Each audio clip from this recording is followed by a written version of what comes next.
under another president, I don't know. But I know that it's usual for a chairman on this occasion to introduce the speaker. Well, if there's anybody here who doesn't know practically everything there is to be known about Sir David, you shouldn't, I don't know why you've come. So I will take it you know exactly who's going to talk to you, and you know exactly how much interest he takes in the future of the globe. And I think all I can say is to thank him very much for sparing the time to come and talk to us this evening. Sir David.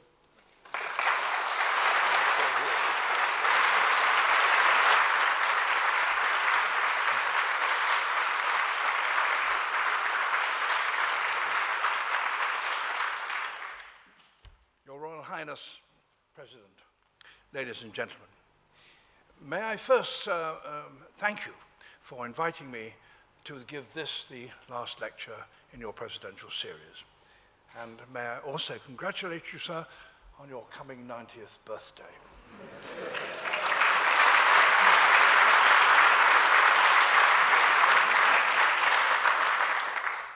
There is also another significant birthday this year, a 50th, which I know that you, sir, will remember.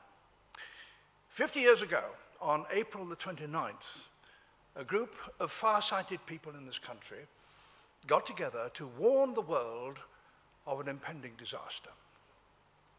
Among them were a distinguished scientist, Sir Julian Huxley, a bird-loving painter, Peter Scott, an advertising executive, Guy Mountford, and a powerful and astonishingly effective civil servant, Max Nicholson, and several others.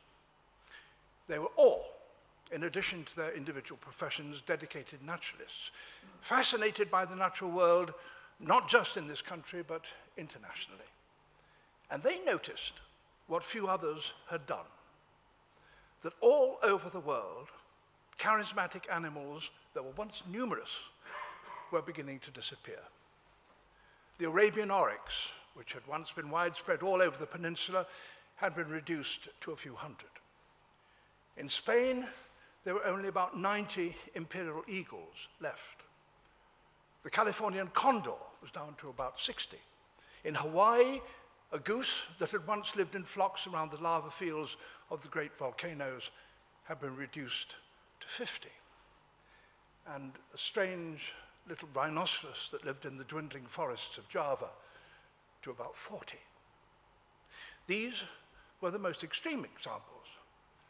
But wherever naturalists looked, they found that species of animals were populations that were falling rapidly. This planet was in danger of losing a significant number of its inhabitants, both animals and plants. Something had to be done, and that group determined to do it. They would need scientific advice to discover the causes of these impending disasters and to devise ways of slowing them and hopefully stopping them. They would have to raise awareness and understanding of people everywhere, and like all such enterprises, they would need money to enable them to take practical action. And they set about raising all three. Since the problem was an international one, they based themselves not here, but in the heart of Europe, in Switzerland. And they called the organization they created the World Wildlife Fund. As well as the International Committee, several separate action groups would be needed in individual countries. So a few months after that inaugural meeting in Switzerland, this country established one, and it was the first country to do so. And you, sir, became its first president. Then, after 20 years, you became the international president of the entire organization, which is known today as the Worldwide Fund for Nature. The methods WWF used to save these endangered species were several. Some, like the Hawaiian goose and the oryx, were taken into captivity in zoos and bred up into a significant population, and then taken back to their original home and released. Elsewhere, in Africa, for example, great areas of unspoilt country were set aside as national parks where the animals could be protected from poachers and encroaching human settlement. In the Galapagos Islands and in the home of the mountain gorillas in Rwanda, ways were found of ensuring that local people who also had claims on the land where such animals lived were able to benefit financially by attracting visitors. Ecotourism was born. The movement as a whole went from strength to strength. 24 countries established their own WWF national appeals. Existing conservation bodies, of which there were a number in many parts of the world, but which had largely been working in isolation, acquired new zest and international links. New ones were founded, focusing on particular areas or particular species. The world awoke to conservation. Millions, billions of dollars were raised. And now, 50 years on, conservationists who've worked so hard and with such foresight can justifiably congratulate themselves on having responded magnificently to the challenge. And yet, now, in spite of a great number of individual successes, the problem seems bigger than ever. True, thanks to the vigor and wisdom of conservationists, no major charismatic species has yet disappeared. Many are still trembling on the brink, but they are hanging on. Today, however, overall, there are more problems, not less. More species at risk of extinction than ever before. Why? 50 years ago, when the WWF was founded, there were about 3 billion people on Earth. Now, there are almost 7 billion, over twice as many, and every one of them needing space. Space for their homes, space to grow their food, or get others to grow it for them, space to build schools and roads and airfields. Where could that come from? A little might be taken from land occupied by other people, but most of it could only come from the land which, for millions of years, animals and plants had had to themselves, the natural world. But the impact of these extra millions of people has spread far beyond the space that they physically claimed. The spread of industrialization has changed the chemical consistency of the atmosphere. The oceans that cover most of the surface of the planet have been polluted and increasingly acidified. And the Earth is warming. We now realize that the disasters that continue increasingly to afflict the natural world have one element that connects them all: the unprecedented increase in the number of human beings on the planet. There have been prophets who've warned us of this impending disaster, of course. One of the first was Thomas Malthus. His name, Malthus, leads some to suppose that he was some continental European philosopher, a German perhaps, but he was not. He was an Englishman, born in Guildford in Surrey in the middle of the 18th century. His most important book, an essay of the principle of population, was published over 200 years ago in 1798. In it, he argued that the human population would increase inexorably until it was halted by what he called misery and vice. Today, for some reason, that prophecy seems to be largely ignored, or at any rate disregarded. It's true that he did not foresee the so-called Green Revolution, which greatly increased the amount of food that can be produced in any given area of arable land. And there may be other advances in our food-producing skills that we ourselves still can't foresee. But such advances only delay things. The fundamental truth that Malthus proclaimed remains the truth. There cannot be more people on this earth than can be fed. Many people would like to deny that this is so. They would like to believe in that oxymoron, sustainable growth. Kenneth Boulding, President Kennedy's environmental advisor 45 years ago, said something about this. Anyone who believes in indefinite growth in anything physical on a physically finite planet, he said, is either mad or an economist. The population of the world is now growing by nearly 80 million a year, 1.5 million a week, 250,000 a day, 10,000 an hour, growing. In this country, it's projected to grow by 10 million in the next 22 years. That's equivalent to 10 more Birminghams. All these people in this country and worldwide, rich or poor, need and deserve food, water, energy, and space. Will they be able to get it? I don't know. I hope so. But the government's chief scientists and the last president of the Royal Society have both referred to the approaching perfect storm of population growth, climate change, and peak oil production, leading inexorably to more and more insecurity in the supply of food, water, and energy. Consider food. Very few of us here, I suspect, have ever experienced real hunger. For animals, of course, it's a regular feature of their lives. The stoical desperation of the cheetah cubs whose mother failed in her last few attempts to kill prey for them and who consequently face starvation is very touching. But that happens to human beings too. All of us who've traveled in poor countries have met people for whom hunger is a daily background ache in their lives. There are about 1 billion such people today. That's 4 times as many as the entire human population of this planet a mere 2,000 years ago at the time of Christ. You may have seen the government's Foresight report on the future of food and farming. It shows how hard it is to feed the 7 billion of us who are alive today. It lists the many obstacles that are already making this harder to achieve: soil erosion, salinization, the depletion of aquifers, overgrazing, the speed of plant diseases as a result of globalization, the absurd growing of food crops to turn into biofuels to feed motor cars instead of people, and so on. So it underlines how desperately difficult it's going to be to feed a population that is projected to stabilize in the range of 8 to 10 billion people by the year 2050.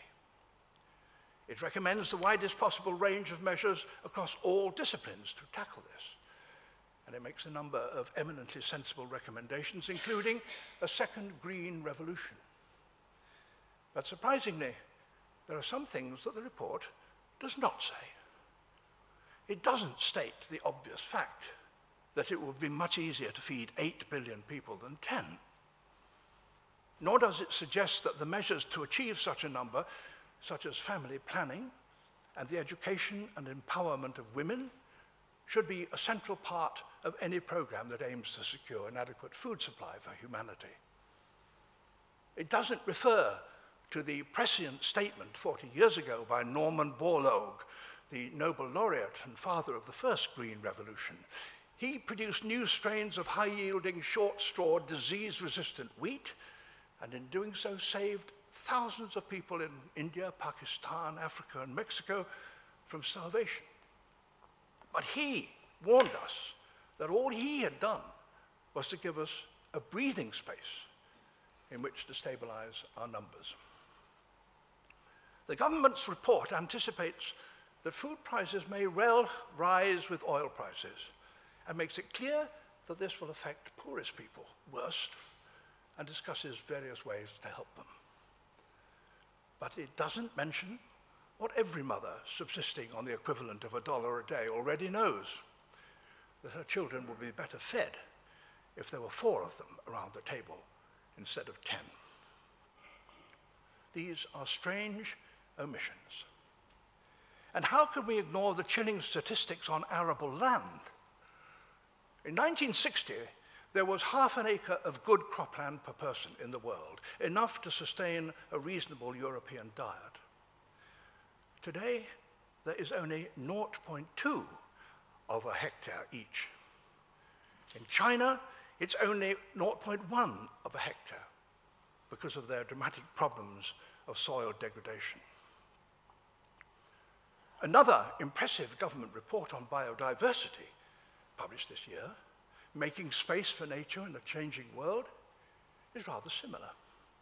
It discusses all the rising pressures on wildlife in the United Kingdom, but it doesn't mention our growing population as being one of them, which is particularly odd when you consider that Europe, England rather, is already the most densely populated country in Europe.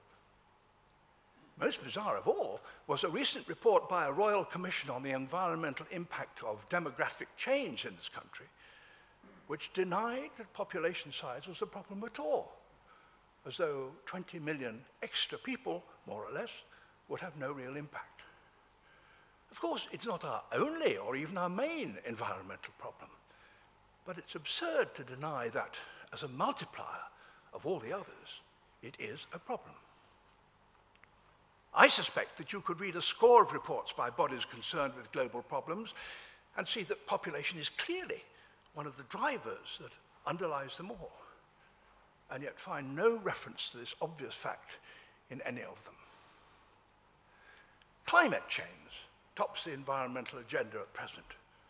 We all know that every additional person will need to use some carbon energy, if only for firewood for cooking, and will therefore create more carbon dioxide, though of course a rich person will produce vastly more than a poor one. Similarly, we can all see that every extra person is or will an extra victim of climate change, though the poor will undoubtedly suffer more than the rich. Yet not a word of it appeared in the voluminous documents emerging from the Copenhagen and Cancun climate summits.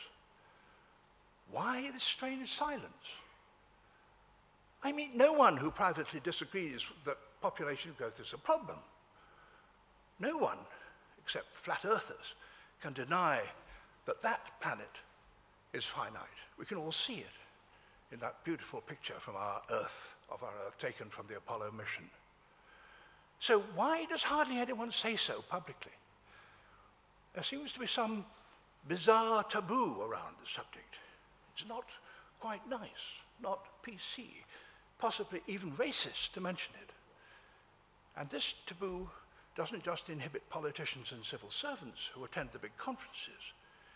It even affects the environmental and developmental non-government organizations, the people who claim to care most passionately about a sustainable and prosperous future for our children. Yet their silence implies that their admirable goals can be achieved regardless of how many people there are in the world, or the UK, even though they all know that it can't. I simply don't understand it. It's all getting too serious for such fastidious nicety. It remains an obvious and brutal fact that on a finite planet, human populations will quite definitely stop at some point. And that can only happen in one of two ways. It can happen sooner, by fewer human births, in a word, by contraception. That's the humane way, the powerful option which allows all of us to deal with the problem if we collectively choose to do so. The alternative is an increased death rate, the way in which all other creatures must suffer through famine or disease or predation. That, translated into human terms, means famine or disease or war over oil or water or food or minerals or grazing rights or just living space. There is, alas, no third alternative of indefinite growth. The sooner we stabilize our numbers, the sooner we stop running up the down escalator. Stop population increase, stop the escalator, and we have some chance of reaching the top. That's to say, a decent life for all. To do that requires several things. First and foremost, it needs a much wider understanding of the problem, and that will not happen while the absurd taboo on discussing it remains such a powerful grip on the minds of so many otherwise worthy and intelligent people. Then it needs a change in our culture, so that while everyone retains the right to have as many children as they like, they understand that having large families means compounding the problems their children and everybody else's children will face in the future. It needs action by governments. In my view, all countries should develop a population policy. Some 70 countries already have them in one form or another, and give it priority.